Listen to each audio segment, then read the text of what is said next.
ಸ್ವಾತಂತ್ರ್ಯೋತ್ಸವ ದಿನದಂದು ಬೆಳಿಗ್ಗೆ 10:45 ಸಮಯದಲ್ಲಿ ಮಡಿವಾಳ ಠಾಣಾ ವ್ಯಾಪ್ತಿಯಲ್ಲಿರುವಂತಹ ಚಿಕ್ಕ ಆಡುಗೋಡಿಯಲ್ಲಿ ಒಂದು ದುರಂತ ಸಂಭವಿಸುತ್ತೆ. 2 ವರ್ಷದ ಗಂಡು ಮಗು ಆಟ ಆಡ್ತಿದ್ದಂತಹ ವೇಳೆಯಲ್ಲಿ ಗ್ರಿಲ್ನ ಮೇಲೆ ಹತ್ತಿ 3ನೇ ಫ್ಲೋರಿಂದ ಬಿದ್ದಿರುವಂಥದ್ದು. ಈಗ ನ್ಯೂಸ್ 18ನಲ್ಲಿ ಮಗು ಹೇಗೆ ಬಿತ್ತು ಅನ್ನುವಂಥ ಒಂದು ರಿಯಾಲಿಟಿ ಚೆಕ್ಕನ್ನು ಮಾಡ್ತೇವೆ. ಜೊತೆಗೆ ಎಷ್ಟರ ಮಟ್ಟಿಗೆ ಸುರಕ್ಷಿತ ಇದೆ ಈ ಒಂದು ಕಟ್ಟಡ ಅನ್ನುವಂಥದ್ರ ಬಗ್ಗೆ ಕೂಡ ಹೇಳ್ತೀನಿ. ನೋಡ್ತಾ ಇರ್ಬೋದು, ಈ ಒಂದು 302 ಏನು ರೂಮ್ ಕಾಣ್ತಿದೆ.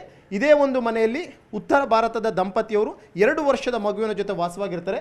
ಪ್ರತಿನಿತ್ಯವೂ ಕೂಡ ಅಷ್ಟೇ ಮಗು ಈ ಒಂದು ಭಾಗದಲ್ಲಿ ಆಟ ಆಡ್ತೀನಿ. ನೋಡ್ತಾ ಇರ್ಬೋದು, ಯಾವುದೇ ಸ್ಪೇಸು ಕೂಡ ಇಲ್ಲ. ಒಂದು ಪುಟ್ಟ ಮಗು, ಒಂದು 2 ವರ್ಷದ ಮಗು ಆಟ ಆಡುವಂಥದ್ದು ಸ್ಪೇಸು ಅಲ್ಲ.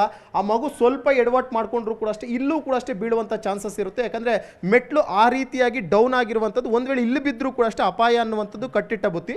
ಜೊತೆಗೆ ಮಗು ಆಟ ಆಡೋಕ್ಕೂ ಕೂಡ ಅಷ್ಟೇ ಸ್ಪೇಸ್ ಇಲ್ಲ. ಇದಾದಂಥ ಬಳಿಕ ಮಗು ಪ್ರತಿನಿತ್ಯವೂ ಕೂಡ ಅಷ್ಟೇ ಮನೆಯ ಮುಂಭಾಗದಲ್ಲಿ ಸ್ಪೇಸ್ ಇಲ್ಲದ ಕಾರಣಕ್ಕೋಸ್ಕರ ಇದೇ ಒಂದು ಜಾಗದಲ್ಲಿ ಆಟ ಆಡ್ತಿತ್ತು ಅನ್ನುವಂಥದ್ದನ್ನು ಕೂಡ ಈಗಾಗಲೇ ಸ್ಥಳೀಯರು ಹೇಳ್ತಾ ಇರುವಂಥದ್ದು. ಜೊತೆಗೆ ಈ ಒಂದು ಕಬ್ಬಿಣ ಕೂಡ ನೋಡ್ತಾ ಇರ್ಬೋದು ಯಾವ ರೀತಿಯಾಗಿದೆ ಅನ್ನುವಂಥದ್ದು.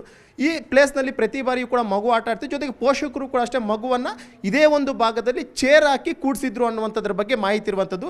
ನೀವು ನೋಡ್ಬೋದು, ಇಲ್ಲಿ ನಾವು ನಿಂತ್ಕೊಂಡ್ರೂ ಕೂಡ ಅಷ್ಟೇ ಕಣ್ಣು ತಿರುಗುತ್ತೆ. ಆ ರೀತಿಯಾಗಿರುವಂಥ ಒಂದು ಜಾಗ ಇದು. ಯಾವುದೇ ರೀತಿಯಂಥ ಸೇಫ್ಟಿ ಅನ್ನುವಂಥದ್ದಿಲ್ಲ. ಈ ಪ್ಲೇಸ್ನಲ್ಲಿ ಕೇವಲ 2 ಅಡಿಯಷ್ಟು ಮಾತ್ರ ಇದು ಉದ್ದ ಈ ಒಂದು ಗ್ರಿಲ್ ಇರುವಂಥದ್ದು. ಈ ಗ್ರಿಲ್ ಇರುವಂಥ ಪ್ಲೇಸ್ನಲ್ಲಿ ಒಂದು ಚೇರನ್ನು ಹಾಕಿ ಆ ಚೇರ್ನ ಮೇಲೆ ಮಗುವನ್ನು ಕೂರಿಸಿದ್ದಾರೆ ಅಂತಂದರೆ ಎಷ್ಟರ ಮಟ್ಟಿಗೆ ನೆಗ್ಲಿಜೆನ್ಸ್ ಅನ್ನುವಂಥದ್ದು ಪೇರೆಂಟ್ಸ್ ಮಾಡ್ಕೊಂಡಿದ್ರು ಅನ್ನೋಂಥದ್ದು ನೋಡ್ಬೋದು. ಇದು ಕೇವಲ ನೋಡ್ತಾ ಇರ್ಬೋದು, ಒಂದು 2 ಅಡಿ ಅಷ್ಟೇ ಮಾತ್ರ ಇರುವಂಥದ್ದು. ಆ ಒಂದು ಮಗು ಅಂತಂದರೆ ಆಲ್ಮೋಸ್ಟ್ ಆ ಮಗು ಈ ಭಾಗಕ್ಕೆ ಬರುತ್ತೆ. 2 ವರ್ಷದ ಮಗು ಅಂತಂದರೆ ಆ ಮಗು ಇಲ್ಲಿ ಆರಾಮಾಗಿ ಹಿಡ್ಕೊಂಡು ಕಾಲುಗಳನ್ನು ಇಲ್ಲಿ ಹತ್ಕೊಂಡು ಇಲ್ಲಿಂದ ಜಂಪ್ ಮಾಡಿರುವಂಥದ್ದು. ಈ ರೀತಿಯಾಗಿ ಬಿದ್ದಂತಹ ಮಗು ಏಕಾಏಕಿ 3ನೇ ಫ್ಲೋರ್ನಿಂದ ಬೀಳುತ್ತೆ. ಅಂದರೆ ಯಾವುದೇ ರೀತಿ ಸೇಫ್ಟಿ ಅನ್ನುವಂಥದ್ದಿಲ್ಲ. ಈ ಒಂದು ಬಿಲ್ಡಿಂಗ್ನಲ್ಲಿ ಆಲ್ಮೋಸ್ಟ್ ಒಂದು 20-25 ಮನೆಗಳು ಇರಬಹುದು. 25 ಮನೆಗಳು ಕೂಡ ಅಷ್ಟೇ ಮಕ್ಕಳಿರುವಂಥವ್ರು ಪ್ರತಿನಿತ್ಯವೂ ಕೂಡ ಆತಂಕದಲ್ಲಿ ಬದುಕ್ತಿದ್ದಾರೆ. ನಮ್ಮ ಮಕ್ಕಳನ್ನ ಹೊರಗಡೆ ಬಿಟ್ಟರೆ ಏನಾಗುತ್ತೋ ಅನ್ನುವಂಥ ಒಂದು ಆತಂಕ. ಇಲ್ಲಿ ಸ್ಥಳೀಯರು ಕೂಡ ಇದ್ದಾರೆ. ಮೇಡಮ್, ಒಂದು ಸೆಕೆಂಡು, ಇಲ್ಲಿ ಯಾವುದೇ ಸೇಫ್ಟಿ ಮೆಷರ್ಸ್ ಅನ್ನೋಂಥದ್ದಿಲ್ಲ. ಆ ಮಗು ಕೂಡ ಅಷ್ಟೇ, ಆ ಗ್ರಿಲ್ ಏನಿದೆ ಅಷ್ಟು ಟೈಟ್ ಆ ಮಗು ಇರುತ್ತೆ. ಏನು ಸೇಫ್ಟಿ ಎಷ್ಟು ತುಂಬ ಭಯ ಆಗುತ್ತೆ. ನಾನು ಅಲ್ಲಿ ನಿಂತ್ಕೊಂಡ್ರೆ ನಮ್ಮ ಯಜಮಾನ್ರು ಬೈತಾರೆ, ಈ ಕಡೆ ಬಾಮ್ಮ ಬಿದ್ದೋಗ್ತೀಯಾ ಅಂತಾರೆ.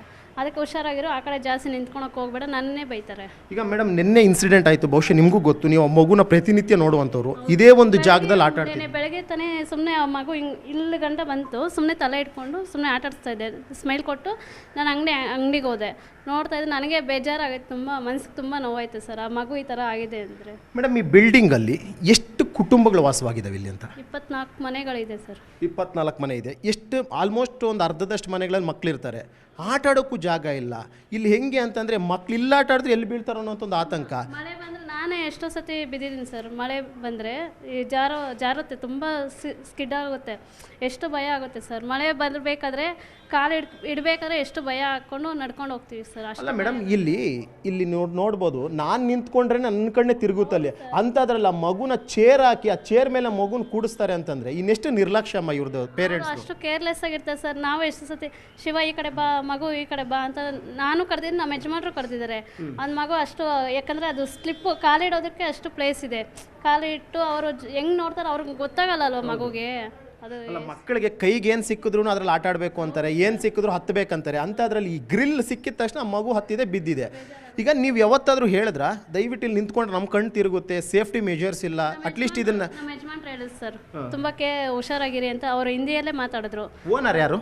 ಓನರು ಅವರು ಇರಲಿಲ್ಲ, ಬೇರೆ ಕಡೆ ಇದ್ದಾರೆ. ಓನರ್ಗೆ ಯಾವತ್ತಿದ್ರಲ್ಲ ಅಟ್ಲೀಸ್ಟ್ ಇಲ್ಲಿ ಮೇಲೆಲ್ಲನೂ ಗ್ರಿಲ್ ಹಾಕ್ಸಿ ಮಕ್ಕಳಿದ್ದಾರೆ, ಆಟ ಆಡ್ತಿರ್ತಾರೆ, ಏನಾದರೂ ಹೆಚ್ಚು ಕಮ್ಮಿ ಐತೆ ಯಾರು ಜವಾಬ್ದಾರಿ ಅಂತ ಕೇಳಿದ್ರ? ನಾನು ಮಾತಾಡಿಲ್ಲ, ನಮ್ಮ ಯಜಮಾನ್ರು ಮಾತಾಡಿದ್ರು ಓನರ್ ಹತ್ರ. ಯಾಕಂದರೆ ಅವರು ಜಾಸ್ತಿ ಚೆನ್ನಾಗಿ ಮಾತಾಡ್ತಾರೆ. ಯಾಕಂದರೆ ತುಂಬ ಕಮ್ಮಿ ಇದೆ, ಹೈಟ್ ಕಮ್ಮಿ ಇದೆ, ಸ್ವಲ್ಪ ಹುಷಾರಾಗಿ ಇದು ಮಾಡೋದಕ್ಕೆ ಹೇಳಿದರು ಸರ್. ಓಕೆ, ಇದು ಸ್ಥಳೀಯರು ಹೇಳ್ತಿರುವಂತಹ ಮಾತು. ಎಲ್ಲೋ ಒಂದು ಕಡೆ ಮಗು ಪ್ರತಿನಿತ್ಯ ಇದೇ ಭಾಗದಲ್ಲಿ ಆಟ ಆಡ್ತಿತ್ತು. ಒಂದು ರೀತಿ ಸೇಫ್ಟಿ ಅನ್ನುವಂಥದ್ದು ಯಾವುದೂ ಕೂಡ ಇಲ್ಲ. ಇಲ್ಲಿ ಕೇವಲ ಇರುವಂಥದ್ದು 2 ಅಡಿಯಷ್ಟು ಮಾತ್ರ ಈ ಒಂದು ಗ್ರಿಲ್ ಇದೆ. ಈ ಗ್ರಿಲ್ ಇರುವಂಥ ಸಂದರ್ಭ ನೀವು ನೋಡ್ತಾ ಇರ್ಬೋದು, ಈ ಒಂದು ಚೂರು ಅಂದರೆ ಚೂರು ಸೇಫ್ಟಿ ಇಲ್ಲ. ಇದ್ರ ಜೊತೆಗೆ ಬಿಲ್ಡಿಂಗ್ನ ಮುಂಭಾಗದಲ್ಲಿ ನೋಡ್ತಾ ಇರ್ಬೋದು, ದೊಡ್ಡ ಮಟ್ಟದ ಕರೆಂಟ್ ಪೋಲ್ಗಳಿದ್ದಾವೆ, ಇಲ್ಲಿ ಎಲ್ಲ ಟ್ರಾನ್ಸ್ಫಾರ್ಮ್ ಇದೆ. ಒಂದು ವೇಳೆ ಹೆಚ್ಚು ಕಮ್ಮಿ ಆಯಿತು ಅಂತಂದರೆ ಯಾರು ಜವಾಬ್ದಾರರಾಗ್ತಾರೆ? ಯಾವುದೇ ಒಂದು ರೀತಿಯಂಥ ಸೇಫ್ಟಿ ಮೆಷರ್ಸ್ ಅನ್ನುವಂಥದ್ದು ಇಲ್ಲದ ರೀತಿಯಲ್ಲಿ ಒಂದು ಬಿಲ್ಡಿಂಗ್ನಲ್ಲಿ ಜನ ವಾಸವಾಗ್ತಿದ್ರೆ, ಒಂದಲ್ಲ ಎರಡಲ್ಲ, ಬರೋಬ್ಬರಿ 24 ಕುಟುಂಬಗಳು ವಾಸವಾಗ್ತಿದ್ದಾರೆ. ಅದರಲ್ಲಿ ಅರ್ಧದಷ್ಟು ಕುಟುಂಬದಲ್ಲಿ ಚಿಕ್ಕ ಚಿಕ್ಕ ಮಕ್ಕಳಿದ್ದಾರೆ. ಆ ಮಕ್ಕಳಿಗೆ ಏನಾದರೂ ಹೆಚ್ಚು ಕಮ್ಮಿ ಆಯ್ತು. ಈಗ ಒಂದು ಮಗು ಇವತ್ತು ಸಾವು ಬದುಕಿನ ನಡುವೆ ಹೋರಾಟವನ್ನು ಮಾಡ್ತಿದೆ. ಉಳಿದಂತಹ ಮಕ್ಕಳು ಆಟ ಆಡುವಂಥದ್ದು ಹೇಗೆ ಅನ್ನುವಂಥ ಒಂದು ಭಯದ ವಾತಾವರಣದಲ್ಲಿ ಈ ಒಂದು ಬಿಲ್ಡಿಂಗ್ನಲ್ಲಿ ವಾಸವಾಗಿರುವಂಥ ಜನ ವ್ಯಕ್ತ ಮಾಡ್ತಾ ಇದ್ದಾರೆ. ಕ್ಯಾಮ್ರಾ ಪರ್ಸನ್ ಶ್ರೀನಿವಾಸ್ ಜೊತೆ ಮಂಜುನಾಥ್, ನ್ಯೂಸ್ 18 ಬೆಂಗಳೂರು.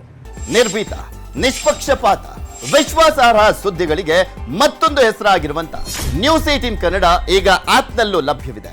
ದಯವಿಟ್ಟು ಇಲ್ಲಿರುವ QR ಕೋಡ್ ಅನ್ನ ಸ್ಕ್ಯಾನ್ ಮಾಡಿಕೊಂಡು ಆಪ್ ಅನ್ನ ಡೌನ್ಲೋಡ್ ಮಾಡೋದಕ್ಕೆ ಮರಿಬೇಡಿ. ನಿಮ್ಮ ಬೆಂಬಲ ಹೀಗೆ ಸದಾ ನಮ್ಮೊಂದಿಗಿರಲಿ. ಧನ್ಯವಾದ.